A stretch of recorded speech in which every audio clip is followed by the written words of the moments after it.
just recently heard a term called a shadow career. And so most people are kind of fulfilling their shadow career. So yes, it makes ends meet.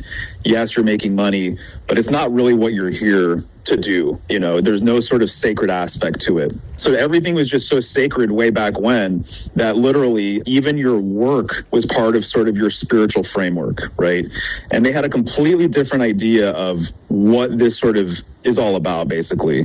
And so as we've had this fall from grace, as we've had this descent, our relationship with work has also changed. What you just laid down is well represented in a book called The Mystery of the Cathedrals. One of the reasons The Mystery of the Cathedrals was written was to go contrary to the story we're given of how the cathedrals got here.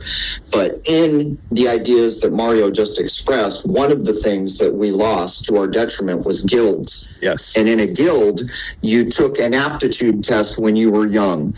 And what the aptitude, and they still do this in some places like China and others, what it did is it determined not what we think you should be, but what you are truly gravitate towards.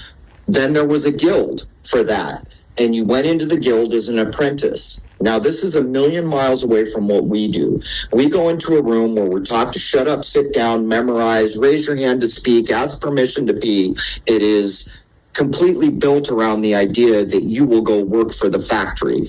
Back in the guild time, they were creating craftsmen and experts. But further in Mystery of the Cathedrals, they make this claim that the people that built those cathedrals did it on donated time because they loved what they were doing.